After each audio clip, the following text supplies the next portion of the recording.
Hello everyone, welcome again in gravity गुरु। तो बेटा, thermodynamics continue है।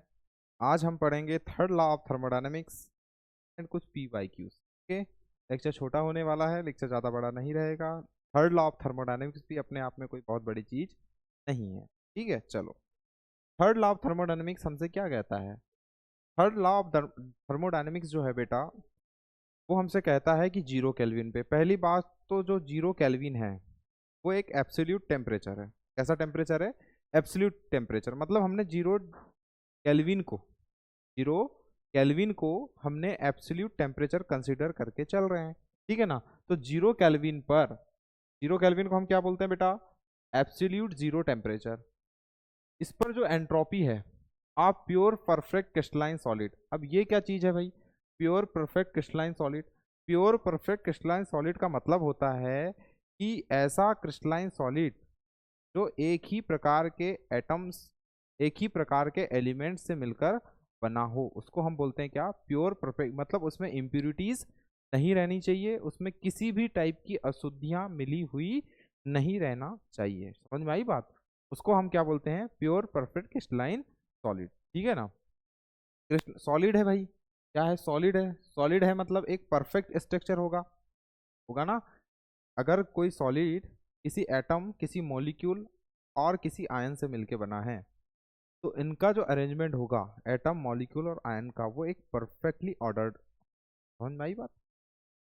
तो एब्सोल्यूट जीरो टेम्परेचर पर प्योर परफेक्ट क्रिस्टलाइन सॉलिड की एंट्रोपी जो है वो क्या होती है बेटा? देखो, पहली बात तो आप ये समझो कि हम सॉलिड सॉलिड वर्ड का यूज कर रहे हैं। क्या यूज कर रहे हैं? सॉलिड। और एंट्रोपी, एंट्रोपी तो हम प्रीवियस लेक्चर में ही देख कर आए हैं ना। एंट्रोपी जो है, एक्चुअल में एंट्रोपी तो डिसऑर्डर। एंट्रोपी क्या है? एंट्रोपी तो है एक्चुअल में मेजरमेंट ऑफ डिसऑर्डर। मतलब जितना ज़्यादा डिसऑर्डर होगा उतनी ज़्यादा होगी एंट्रोपी। अब यहाँ पर क्या है कि एक तो पहली बात हम बात कर रहे हैं किसकी? सॉलिड की। और हमने टेम्परेचर को 0 केल्विन कंसिडर करके चल रहे हैं। कितना केल्विन कंसिडर कर रहे हैं? 0 केल्विन। तो 0 केल्विन टेम्परेचर पर परफेक्टली क्रिस्टलाइन सॉलिड की एंट्रोपी जो है वो किसको टेस्ट करेगी? वो चलेगी कहाँ? जीरो की तरफ जाएगी। की तरफ जाएगी जीरो की। वही बात यहाँ पे लिखी गई, at 0 kelvin the entropy of perfect crystalline solid taken as. समझ में आई चीजें? ओके सर, कुछ एक्सेप्शंस भी है बेटा, है ना? जो जितने भी सब्सटेंस होते हैं उनकी हीट कैपेसिटी, जितने भी सब्सटेंस है उनकी क्या हीट कैपेसिटी भी हम ना, देखो यहाँ हीट कैपेसिटी वाली लाइन नहीं लिखी गई है, लेकिन आप ये भी याद रखना कि 0 केल्विन पर, कितने पर बेटा? 0 केल्विन पर, 0 केल्विन पर परफेक्टली क्रिस्टलाइन सॉलिड की हीट कैपेसिटी, क्या? हीट कैपेसिटी, इसको भी हम क्या टैकन करके चलते हैं? इसको भी हम जीरो टैकन करके चलते हैं। देखो ये लाइन यहाँ पे लिखी हुई नहीं है, पर आप याद रखो कि भाई 0 केल्विन पर हीट कैपेसिटी को भी हम क्या लेके चलते हैं? हम इसको भी जीरो टैकन करते हैं। Heat capacity of every substance, है ना? Heat capacity of every substance is 0 at 0 degree Celsius. समझ में आई बात? Heat capacity at any substance eight 0 degree Celsius taken us zero. मतलब अगर आपने किसी भी सब्सटेंस को लिया और उस सब्सटेंस की क्या हीट कैपेसिटी की अगर आप बात करें कितने पर? 0 केल्विन पर, तो वो क्या होगी? जीरो होगी। बात समझ में आई? कुछ एक्सेप्शंस भी है बेटा, जैसे NO, NO2 गैसेस फॉर्म में होती हैं, CO2 गैसेस फॉर्म है। मिक्सचर ऑफ आइसोटोप्स, आइसोटोप समझता है ना? आइसोटोप्स, आइसोटोप्स क्या है? आइसोटोप्स एटॉमिक नंबर सेम होता है। एटॉमिक नंबर क्या होता है? सेम। लेकिन एटॉमिक मास क्या होगा? डिफरेंट। एटॉमिक मास क्या होगा? डिफरेंट। ठीक है? तो ऐसे लोगों को केमिस्ट्री में क्या कहा जाता है? आइसोटोप्स कहा जाता है, जिनके एटॉमिक मास सेम होते हैं। एटॉमिक मास कैसे होते हैं? डिफरेंट होते हैं। जैसे आइसोटोप्स में सर कुछ एक हाथ एग्जांपल बताइए। जैसे ये बेटा, हाइड्रोजन के हाइड्रोजन के 3 आइसोटोप हैं। ठीक है?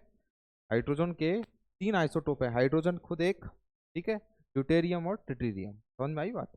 ड्यूटेरियम और ट्रिटियम, समझ में आई बातें? तो ये हो गए क्या? आइसोटोप्स। तो आप आइसोटोप्स का अगर मिक्सचर लेते हैं आइस, आइस एक क्रिस्टल ही है। आइस का स्ट्रक्चर अगर आप देखोगे तो क्रिस्टल फॉर्म में है ना। आइस सॉलिड भी है, लेकिन ये कुछ एक्सेप्शन है, अपने माइंड में रखना। NO, NO2, CO, CO2, mixture of isotopes और आइस, इनकी एब्सोल्यूट 0 केल्विन पर, इन लोगों की, ये चारों की, इनकी एब्सोल्यूट 0 केल्विन पर एंट्रोपी जो है वो 0 नहीं होती।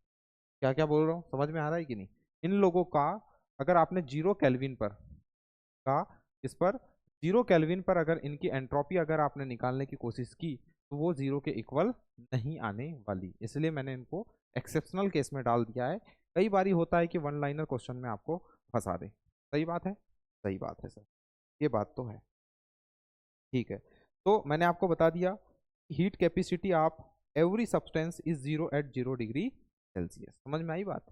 ओके, कि आप 0 डिग्री सेल्सियस पर अगर किसी भी सब्सटेंस की हीट कैपेसिटी निकालने की कोशिश करेंगे तो कितनी आएगी? वो 0। समझ में आई बात? ठीक है सर, आगे चलते हैं सर। ठीक है सर, आगे चलते हैं। अब देखो, एक बात हमेशा याद रखना, ये जो लाइंस मैंने आपको बताई ये सब एनसीईआरटी में गिवन डेट है। मैंने आपको जितनी लाइंस बताई ये सभी लाइंस एनसीईआरटी में है।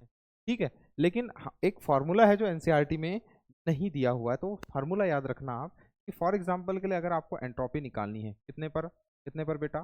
वही 0 डिग्री सेल्सियस, डिग्री सेल्सियस नहीं, 0 केल्विन पर। किस पर? 0 केल्विन पर, याद रखना है ना, 0 केल्विन पर बोल रहा हूँ।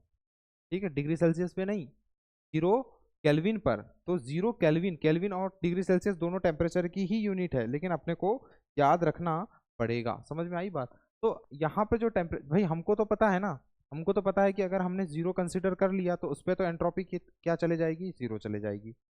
बात समझ में आ रही है ना? अगर हमने टेम्परेचर को 0 केल्विन सेट करके रखा है तो उस पर तो एंट्रोपी में चेंज या एंट्रोपी वो तो 0 के इक्वल जाएगा। लेकिन किसी टेम्परेचर पे मान लो अपने को निकालने बोल दिया, कोई भी टेम्परेचर है, तो इसका फॉर्मूला याद रखना NCP/Ln, क्या याद रखोगे? NCP/Ln T, क्या याद रखोगे? NCP/Ln T, है ना। अभी T क्या है बेटा? टेम्परेचर है। CP आपको पता है हीट कैपेसिटी है, लेकिन कांस्टेंट प्रेशर पर ली गई है ना। हीट कैपेसिटी है लेकिन किस पर है? कांस्टेंट प्रेशर पर ली गई है। N नंबर ऑफ मोल है LN T। बात समझ में आ रही है क्या? हाँ जी सर, बात तो समझ में आ रही है। इतनी बातें समझ में आ गई, इतनी बातें समझ में आ गई। अब ये LN है, ये तो आप चेंज भी कर सकते हो, तो आप लॉग बेस 10 में भी चेंज कर सकते हो। तो एक छोटा सा फार्मूला है, याद रखना। ठीक है, आउट ऑफ एनसीईआरटी चला गया ये फार्मूला, याद रखना। ठीक है, आई थिंक मैंने ये वाला फार्मूला आपको कहाँ पे बताया होगा पता है? ये वाला फार्मूला मैंने आपको बताया होगा जब मैं आपको एंट्रोपी समझा रहा था। ठीक है, इस जगह पर आपको आई होप दिखाई दे सकता है T2/T1। समझ में आई बात? इसी फार्मूले में आपको क्या दिखाई देगा? T2/T1 दिखाई देगा। बात समझ में आ गई? हाँ जी सर, बात तो समझ में आ गई। ठीक है, कुछ 2-4 MCQ मैं लेकर आया हूँ। जैसे एक MCQ है, which is always correct at equilibrium. Which is always correct at equilibrium, तो अपने को पता लगाना है कि इक्विलिब्रियम पर कौन सी चीज है जो करेक्ट है। पहली बात तो ये देखो कि इक्विलिब्रियम केस में, मैंने पिछले ही लेक्चर में आपको बताया था कि इक्विलिब्रियम के केस में डेल्टा जी की वैल्यू क्या होगी? 0 होती है बेटा। जो हमने फॉर्मूले में चेंजेस भी देखा था, है ना, डेल्टा जी की वैल्यू क्या हो जाती है? 0 हो जाती है। जो हमने एक फॉर्मूला लिखा था, delta G is equal to delta G not minus RT/ln के इक्विलिब्रियम, लिखा था ये वाला फॉर्मूला। तो मैंने आपको बताया था वहां पर कि डेल्टा जी 0 हो जाता है किस पर? इक्विलिब्रियम पर, not delta G not, not delta not. Bar bar not, not क्या है सर? एक नॉट नहीं वाला है और एक नॉट बेटा स्टैंडर्ड वाला है। याद आई चीजें? हाँ जी सर, याद तो आ गई। ठीक है, delta S is equal to 0, ये वाली जो बात है ये करेक्ट नहीं है, क्योंकि delta S is equal to 0, है ना। Delta S is equal to, delta क्या होता है बेटा इसका? अगर देखा जाए इसका तो फार्मूला मैंने आपको लिखाया था, क्या होता है? Delta H/T, delta H/T। अब डेल्टा S 0 कब होगा भाई? डेल्टा S 0 तब होगा ना बेटा जब delta S is equal to 0। पर ये सभी कंडीशंस में फॉलो नहीं होता, ये सभी कंडीशन में फॉलो नहीं होता ना। डेल्टा S अगर आपको 0 करना है तो डेल्टा H की वैल्यू आपको क्या रखनी पड़ेगी? 0 रखनी पड़ेगी। अपने कॉपीज के पेज टर्न कीजिए बेटा, पुराने लेक्चर्स के अगर आपने नोट्स बनाए हैं तो आपको डेल्टा एस का मैंने फॉर्मूला लिखवाया था। Delta S is equal to क्या होता है, डेल्टा एच अपॉन टी। ठीक है, अब इक्विलिब्रियम के केस में delta S is equal to zero नहीं होता, ठीक है ना। अगर आप चाहते हैं कि डेल्टा एस जीरो हो जाए तो आपको डेल्टा एच बिकम जीरो करना पड़ेगा, पर ये पॉसिबल नहीं है। तो ये वाला जो है ये करेक्ट नहीं है ना, ये करेक्ट नहीं है। R F is equal to R B का क्या मतलब है भाई, rate of forward reaction equal to rate of backward reaction. तो याद रखना इक्विलिब्रियम में, ये वैसे तो केमिकल काइनेटिक्स में ये बातें डिटेल्स में बताई जाती है, तो याद रखना कि इक्विलिब्रियम के केस में फॉरवर्ड रिएक्शन की रेट, फॉरवर्ड मतलब ऐसी फॉरवर्ड रिएक्शन की रेट, बैकवर्ड रिएक्शन की रेट, ये इक्विलिब्रियम का साइन है ना।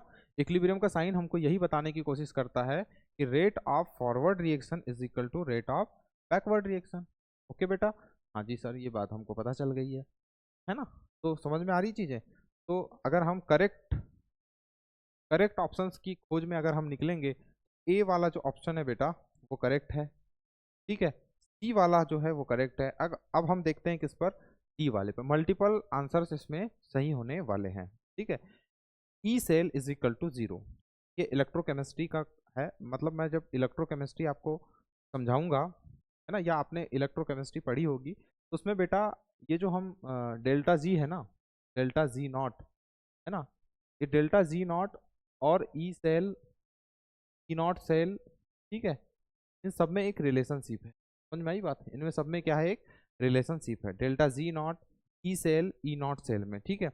इक्विलिब्रियम के केस में क्या होता है, ई सेल की वैल्यू जो होती है इक्विलिब्रियम के केस में, ई सेल जैसे हमने यहाँ समझा था ना, यहाँ कहाँ समझा था सर, जब हमने फॉर्मूला लिखा था, क्या फॉर्मूला लिखा था हमने, हमने लिखा था delta G is equal to delta G not minus R T L N, ये इक्विलिब्रियम, ये फॉर्मूला लिखा था, ये फॉर्मूला लिखा था। तो ऐसे फॉर्मूले में मैंने आपको बताया था कि डेल्टा जी की वैल्यू जीरो हो जाती है किस पर, इक्विलिब्रियम पर।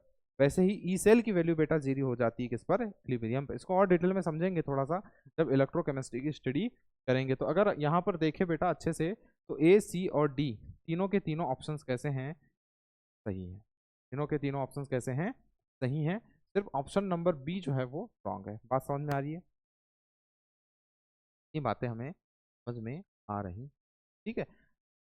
ये बेटा नर्नस्ट इक्वेशन से है, कहाँ से है, नर्नस्ट इक्वेशन अगर राइट डाउन करके आप देखेंगे तो उसमें इक्विलिब्रियम के केस में हमको ई सेल की वैल्यू जीरो रखनी पड़ती है। अब मैं यहाँ उसको इसीलिए नहीं समझा रहा हूँ क्योंकि थर्मोडायनेमिक्स का लेक्चर है। ओके ठीक है सर, के चलते हैं।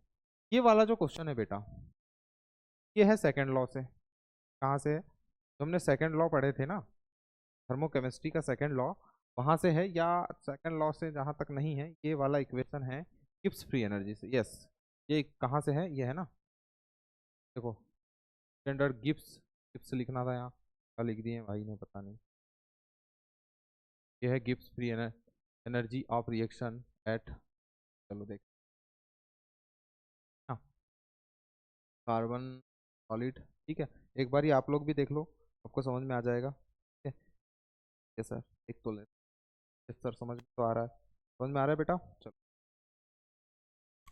ये क्वेश्चन है, ठीक है। ऐसे क्वेश्चंस जो है, वैसे तो मुझे गिब्स फ्री एनर्जी वाला जो लेक्चर था उसी में समझा देने चाहिए थे, पर शायद वो लेक्चर काफ़ी लेंदी हो चुका था, इस वजह से इस लेक्चर में मैंने, क्योंकि थर्ड लॉ ऑफ थर्मोडायनामिक्स कोई बहुत बड़ी चीज़ है नहीं, है ना, बस एक स्टेटमेंट है जो आपको याद रखना पड़ेगा, ठीक है। ओके सर, तो कैसे सॉल्व करेंगे भाई इसको, कैसे सॉल्व करेंगे, कैसे सॉल्व करेंगे, देखो देखो देखो कैसे सॉल्व करेंगे इसको, सोचो ज़रा। हाँ पहले आप लोग सोच के देखो, देखो एक वाटर गैस रिएक्शन है, ठीक है, रिएक्शन दी हुई है सर।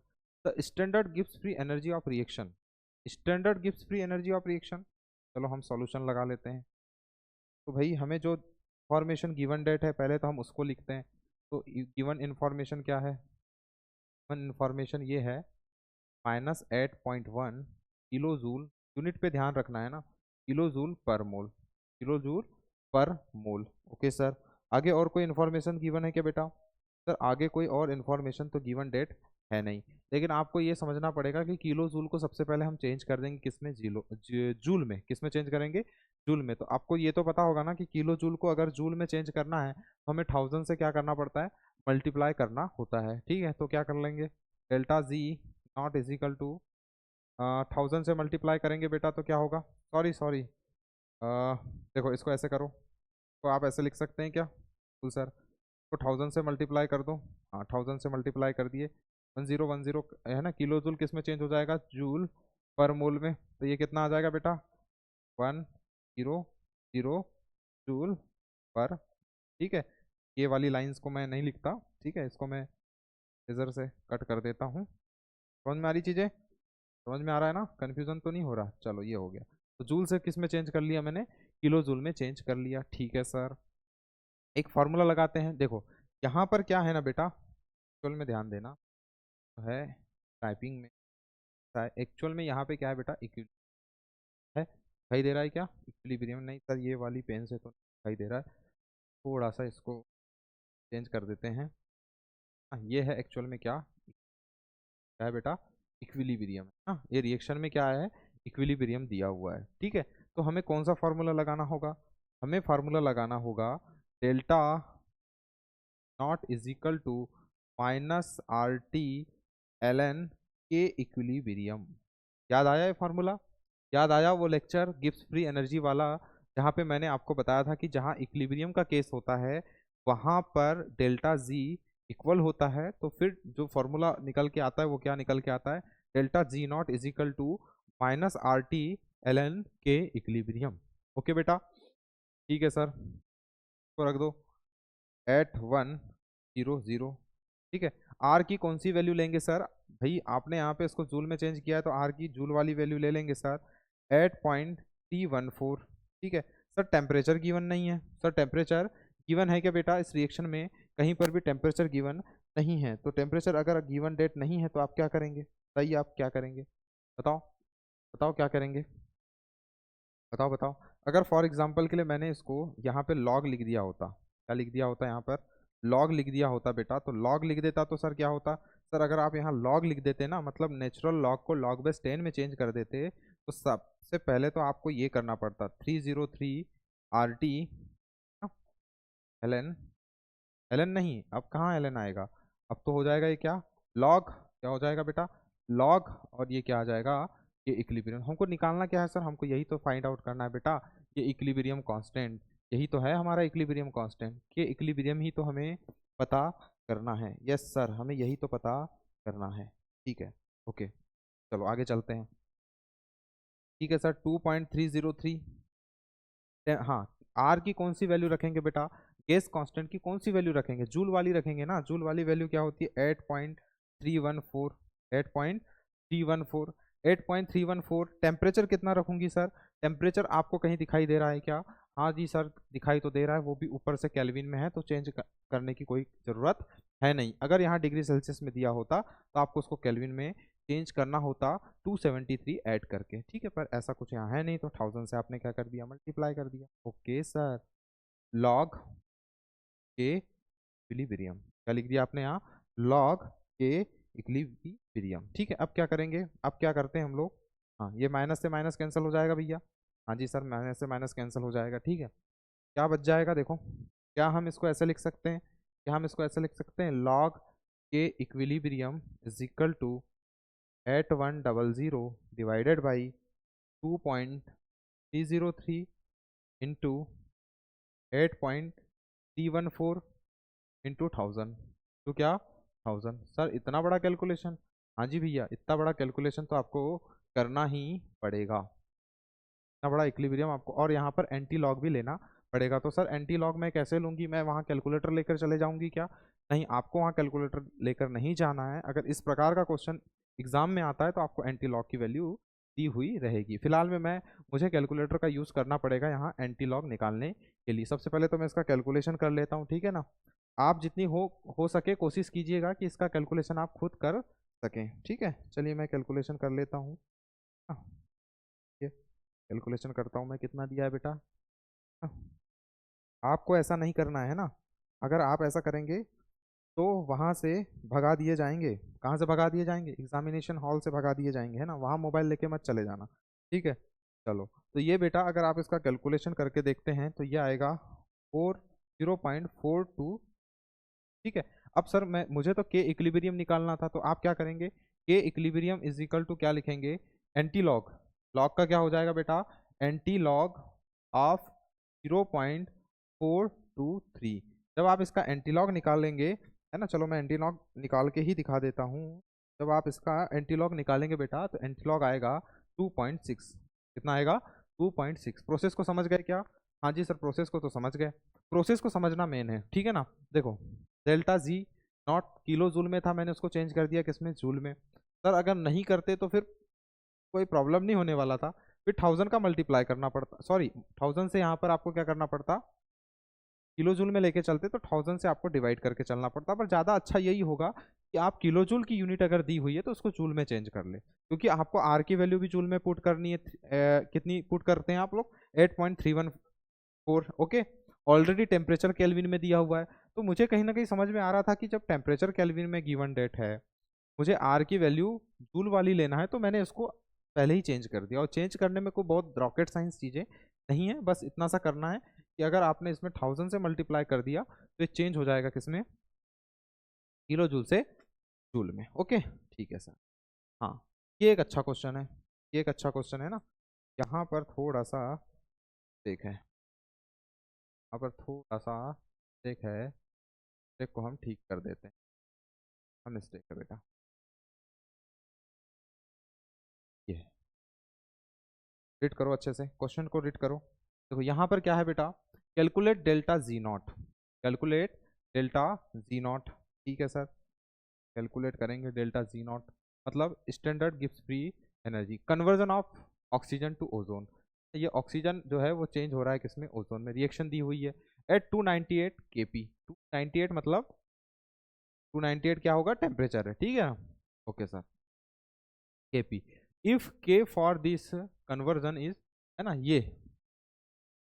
अब देखो एक्चुअल में सर जो फॉर्मूला है उसमें तो लॉग के इक्विलिब्रियम आ रहा है ना, ठीक है ना, उसमें तो क्या आ रहा है, लॉग के इक्विलिब्रियम।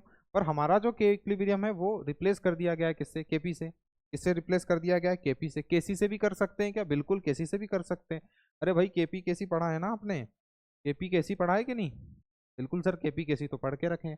तो जरूरी नहीं कि के इक्विलिब्रियम ही रख के चलें, अगर के इक्विलिब्रियम केपी अगर क्वेश्चन में लिखा गया तो आप केपी लेके चल लेना, ठीक है। ठीक, प्रोसेस सेम है जैसा प्रीवियस क्वेश्चन बना था, प्रोसेस सेम है। चलो सॉल्यूशन लगाते हैं। फार्मूला समझ में आया ना, फार्मूला कौन सा लगाएंगे, फार्मूला वही वाला लगाएंगे तो इससे पहले आपने फार्मूला लगाए थे, ठीक है। सर फार्मूला वही वाला लगा लेंगे, तो हाँ जी सर फार्मूला तो लगा लेंगे, ठीक है। अब फार्मूला कैसे लगाएंगे देखते हैं, है ना।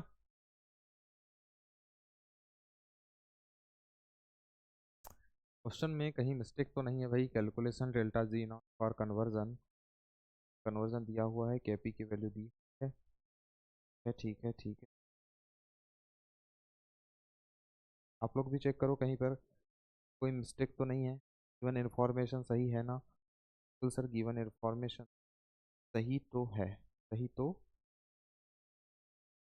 ठीक है, सही है ना। क्या करेंगे, क्या करेंगे, सॉल्व कर रहे हो आप लोग, अगर आप लोग सॉल्व कर रहे हैं तो आप सॉल्व करके देख लीजिए एक बार, अगर आपसे हो पा रहा है तो, नहीं तो फिर मैं तो बताऊंगा ही आप, ठीक है।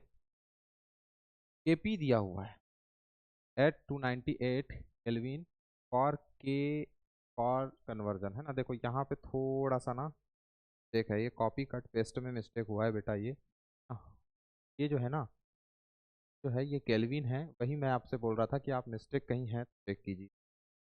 ये है, ये चलो अब सही है ना। अब देखो, हाँ बेटा समझना पड़ता है ना क्वेश्चंस को। देखो क्या है, calculation delta G not for conversion of oxygen to ozone.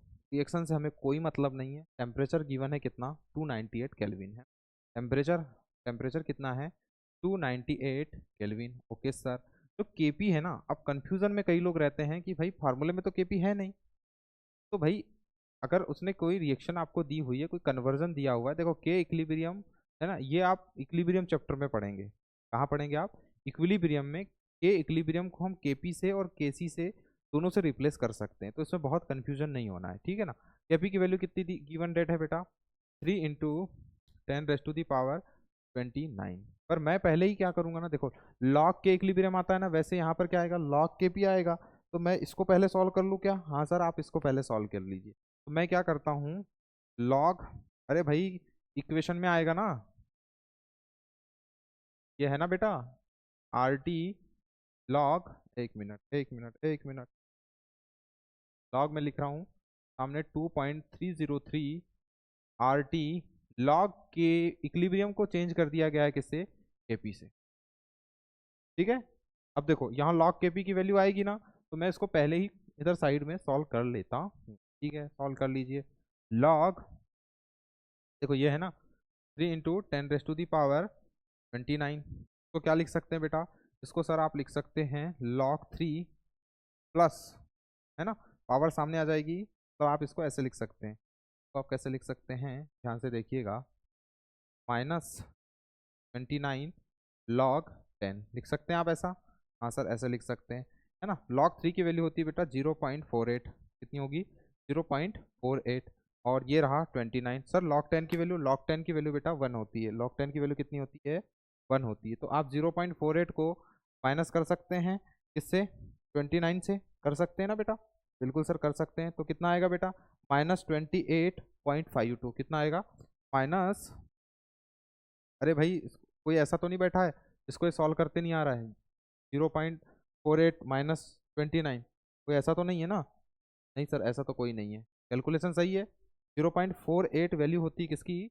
log 3 की। अगर आपको सही नहीं लग रहा है तो आप इसको कैलकुलेटर से भी निकाल के देख सकते हैं कि आपको ये वाली इंफॉर्मेशन ऑलरेडी जो है वो गिवन डेट रहती है किसमें। अगर क्वेश्चन आएगा तो ये जो क्वेश्चन दिख रहा है ना, उसके लास्ट में कहीं पर लिखा रहेगा। तो ये कितना आएगा बेटा? -28.52। कितना आएगा? -28.52। कोई बहुत भारी चीज़ नहीं है, समझ में आई बात? ठीक है, ओके सर, चलते हैं। है ना, हमको यहाँ कैलकुलेशन करना है किसका? डेल्टा जी नॉट का ही तो कैलकुलेशन करना है। हाँ चलो, -2.303, आर की वैल्यू क्या रखेंगे? क्या रखेंगे? जूल वाली रख दे क्या? हाँ जी सर, जूल वाली ही रखिए, 8.314। ठीक है, टेम्परेचर सर, टेम्परेचर तो गिवन ही नहीं, गिवन है ना, देखो 298, ऐसा नहीं गिवन है। ठीक है, इसकी जगह पे आपने क्या रख दिया? -28.52। ओ माय गॉड, इतना बड़ा कैलकुलेशन, इतना बड़ा कैलकुलेशन होगा? कर पाएंगे आप?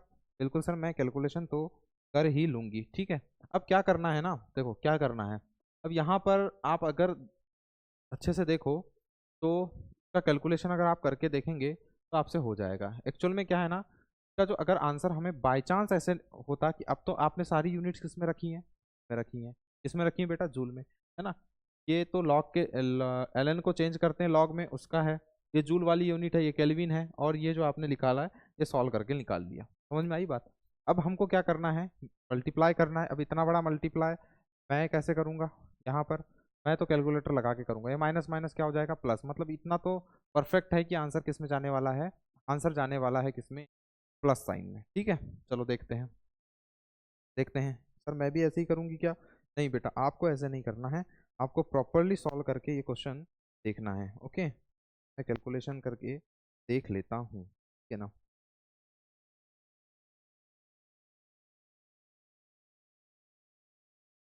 तो देखो इसका कैलकुलेशन अगर आप करके देखेंगे क्या आएगा? 162.73। अगर आप पूरा कैलकुलेशन करके देखेंगे तो कितना आएगा? 162.73, है ना। लेकिन एक बात बड़े मजे की है, मैंने ये जो आंसर, ये जो मैंने कैलकुलेशन लगाया ना कैलकुलेटर से देखकर, तो ये कितना, ये किस में निकाला है मैंने? एक्चुअल में किलो जूल में। किस में निकाला है? किलो जूल में। सर पूरी यूनिट जूल में, आप किलो जूल में आंसर कैसे निकाल रहे हैं? किलो जूल में मैं ना, एक्चुअल में जो टाइपिस्ट है, टाइपिस्ट ने इसके ऑप्शंस लिखना भूल गया। ठीक है, इसके जो ऑप्शंस हैं वो है किलो जूल में। तो बहुत बहुत परेशानी नहीं होना है भाई। किलो जूल में पूछ रहा है तो क्या करना है? पूरी यूनिट जूल में दी है सर, पूरी यूनिट जूल में है, केल्विन में है। अब आप बोल रहे हैं कि आंसर किलो जूल में लिखा लिए, तो 1000 से मल्टीप्लाई कर दो ना, उसमें क्या है? 1000 से क्या कर दे? मल्टीप्लाई कर दे। बेटा अगर तुझे किलो जूल में दिया है, तू जूल में लेना चाहती है तो 1000 से, 1000 से क्या कर दे? मल्टीप्लाई कर दे। और अगर तुझे जूल से किलो जूल में आना है तो 1000 से तू डिवाइड कर दे, है ना। मैंने मल्टीप्लाई मल्टीप्लाई बार बार बोल रहा हूँ, ध्यान देना, है ना। कहाँ मल्टीप्लाई बोलता हूँ, कहाँ डिवाइड, मुझे खुद याद नहीं आ रहा है। देखो मैं क्या बोल रहा हूँ कि बेटा अगर जीलो जूल में है, इसमें जूल में और किलो जूल में आंसर पूछ रहा है तो क्या करना? 1000 से क्या कर देना? डिवाइड कर देना। ठीक है सर, ये वाला काम तो हो जाएगा हमसे। ठीक है। अगर बेटा ऐसा भी हो सकता है कि ऑप्शंस में किलो जूल हो, ऑप्शंस में क्या हो, किलो जूल, है ना, सॉरी ऑप्शंस में जूल दिया हो, ऑप्शंस में क्या दिया हो, जूल दिया हो, है ना, ऑप्शंस में क्या दिया हो, जूल दिया हो, और क्वेश्चन में गिवन इन्फॉर्मेशन किलो जूल में हो, तो किलो जूल से जूल में जाने में क्या करेंगे हम, किलो जूल से जूल में जाना है तो हम मल्टीप्लाई कर देंगे किसका, 1000 का। बात समझ में आ गई? हाँ जी सर, बात समझ में ठीक है। ये चीज़ है, तो ये जो मैंने आंसर निकाला है किलो जूल में निकाला है। कैसे निकाल लिया मैंने किलो जूल में आंसर? मैंने कुछ नहीं किया, यहाँ 1000 से डिवाइड कर दिया। ओके ओके सर, तो ऐसे ही क्वेश्चन आएंगे, हाँ जी ऐसे ही क्वेश्चन आएंगे। अगर यहाँ पे घबराना नहीं है, यहाँ पे आपको ऑलरेडी एंटी लॉग की वैल्यू दिया हुआ रहेगा, एंटी लॉग ऑफ 0.432 यहाँ पे लिखा रहता है, ठीक है ना। वहाँ पे कैलकुलेटर अलाउड नहीं होता, इसीलिए आपको एंटी लॉग की वैल्यू गिवन क्वेश्चन में रहती है। ओके, ये क्वेश्चन है, ये क्वेश्चन है। हाँ, ये वैसे जितने भी क्वेश्चंस है ना, ये सब क्या है, गिब्स फ्री एनर्जी के क्वेश्चन है, मैंने थर्ड लॉ ऑफ थर्मोडायनेमिक्स में ऐड कर दिए हैं, ठीक है। For a certain reaction the change in enthalpy and change in entropy are, है ना, देखो किस किस में चेंज दिया हुआ है, change in enthalpy 40.63 kilo joule पर मोल, ओके सर, ठीक है। एंट्रोपी में चेंज कितना दिया हुआ है, एंट्रोपी में चेंज है 100 जूल, देखो यहाँ खेल हो गया, यहाँ खेल हो गया ना, खेल कैसे हो गया यहाँ, अब डेल्टा एच की वैल्यू किस में है, किलो जूल में, डेल्टा एस की वैल्यू किस में है, जूल में, तो चेंज तो करना पड़ेगा, बिल्कुल चेंज करना पड़ेगा। What is the value of delta ji, what is the value of delta, इसकी वैल्यू हमें फाइंड आउट करनी है, ठीक है। अब देखो यहाँ पर भी हमें चेंज करना पड़ेगा कि सर, बिल्कुल यहाँ पे चेंज करना पड़ेगा। टेम्परेचर कितना है, 27 डिग्री सेल्सियस, तो इसको क्या करेंगे, 27 प्लस 273 कितना आ जाएगा, ये 300, कितना आ जाएगा 300, इसको हमने किस में चेंज कर दिया, केल्विन में लेकर आ गए हम, किसमें लेकर आ गए, केल्विन में। सर इसको भी थोड़ा सा, तो क्या करते हैं हम लोग, क्या करेंगे, क्या करेंगे बताओ, किलो जूल को चेंज करना है किसमें, जूल में, किलो जूल को चेंज करना है किसमें, जूल में, तो क्या करोगे, बताओ क्या करोगे, किलो, सर 1000 से क्या कर देंगे, क्या कर देंगे, 1000 से क्या कर देंगे, मल्टीप्लाई कर देंगे, ठीक है, कर देते हैं सर। चलो पहले तो इसको ऐसा लिख लो, पॉइंट के बाद में 2 डिजिट है, तो यहाँ पे कितना आ जाएगा, 100, 1000 से क्या कर दिए, मल्टीप्लाई, किलो जूल चेंज हो गया किसमें, जूल, कितना आ जाएगा बेटा, 20 से 20 कट हो जाएंगे, तो इतना आ जाएगा क्या, हाँ सर इतना आ जाएगा, आ जाएगा क्या, आ जाएगा, कितना हो जाएगा ये, 440, क्या हो जाएगा बेटा ये, 40630 किलो जूल से किस में चेंज हो गया, जूल पर मोल, ठीक है। ये है यूनिट कन्वर्जन, तो याद रखना पड़ता है, ठीक है। Okay, what is the value of delta G at and indicate, देखो ये लाइन बड़ी अच्छी है, and indicate, and indicate whether the reaction is possible और नॉट। अब भाई साहब ये बताइए कि आप इतने दिनों से पढ़ रहे हैं, तो आपको इतना तो पता होगा कि कौन सी रिएक्शन पॉसिबल होगी और कौन सी रिएक्शन पॉसिबल नहीं होगी in terms of Gibbs free energy. तो सर वो वाली रिएक्शन पॉसिबल होगी जिनका डेल्टा जी नेगेटिव होगा, नेगेटिव होने का मतलब है कि स्पॉन्टेनियस हो जाएगी सर, ये खुद से हो जाएंगी। If sir delta G is equal to positive, अगर डेल्टा जी की वैल्यू पॉजिटिव आ रही है, डेट मीन्स की रिएक्शन नॉन स्पॉन्टेनियस है, पॉसिबल है नहीं है। अगर ऐसे क्वेश्चन आते हैं तो आपको याद रखना पड़ेगा, अभी हम कैलकुलेशन करके देखेंगे। अगर कैलकुलेशन करके देखने पर हमें डेल्टा जी पॉजिटिव आ रहा है तो हम बोल देंगे कि ये रिएक्शन पॉसिबल नहीं है। If delta G is equal to negative then we ask reaction is possible. Okay, इतनी इंफॉर्मेशन पता चल गई, फॉर्मूला लगा देते हैं सीधे, क्या लगा देते हैं, कौन सा फॉर्मूला लगाएंगे, ये वाला लगाएंगे ना, delta G equal to delta H minus T delta S, यही वाला तो फार्मूला लगाएंगे, हाँ यही वाला फार्मूला लगाएंगे। कोई और फार्मूला लग सकता है, नहीं कोई और फार्मूला यहाँ पर नहीं लग सकता। Delta G is equal to delta H minus T delta S, है ना, गिब्स फ्री एनर्जी वाला जो लेक्चर है उसको अगर आप देखेंगे तो ये सब फार्मूले आपको वहाँ से दिखाई देंगे। ओके सर, ये बातें समझ में आ चुकी हैं, ठीक है। चलो सॉल्व करते हैं। Delta G is equal to delta H कितना है, डेल्टा एच कितना है हमारे लिए 40630, 40 डेल्टा जी क्या है, delta equal to delta H की वैल्यू क्या है बेटा, 40630 406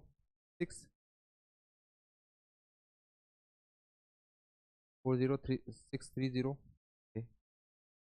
माइनस टेम्परेचर 300, टेम्परेचर है 300 into delta S 100, okay, oh my God 100, ठीक है, देख लीजिए डेल्टा एस कितना है 100, ओके 100 ही है, ठीक है ना।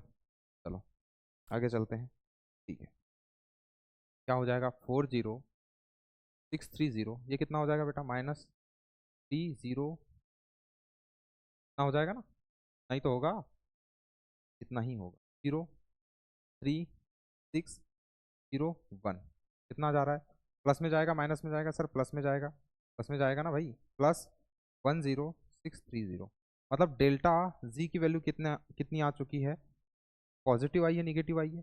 पहली बात तो डेल्टा जी आपने फाइंड आउट कर लिया, पहली बात तो आपने क्या फाइंड आउट कर लिया, डेल्टा जी फाइंड आउट कर लिया। अब डेल्टा जी क्या हो चुका है, पॉजिटिव आ चुका है, इसका मतलब है कि the reaction is not possible, इसका मतलब ही क्या है, reaction is not possible, reaction is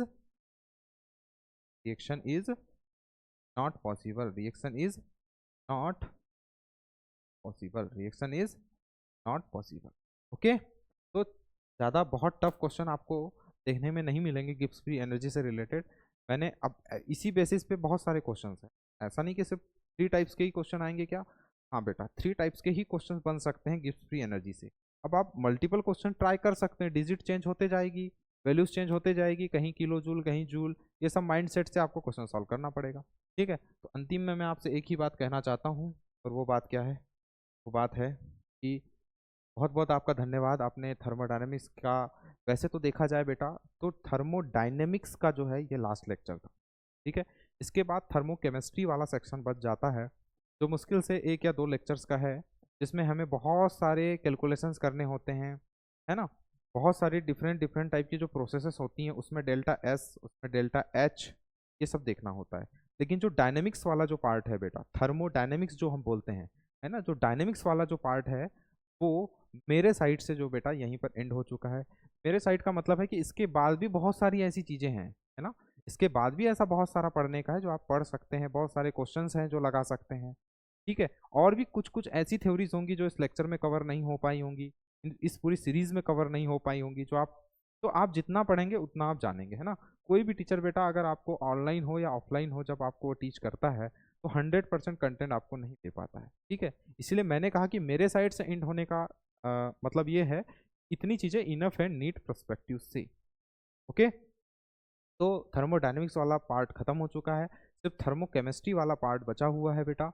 मतलब ये समझ लीजिए कि थर्मोडायनेमिक्स एक तरह से अपने एंडिंग पर आ चुका है, एंडिंग पार्ट पर आ चुका है, समझ में आई बात, okay. Thank you so much, आपने पूरी सीरीज को रेगुलर बेसिस पे देखा, पूरे लेक्चर्स को रेगुलर बेसिस पे देखा, प्रॉपरली आपने नोट्स प्रिपेयर की, प्रॉपरली आपने क्वेश्चंस लगाए, ठीक है। मिलेंगे अब अगले लेक्चर में, तब तक के धन्यवाद।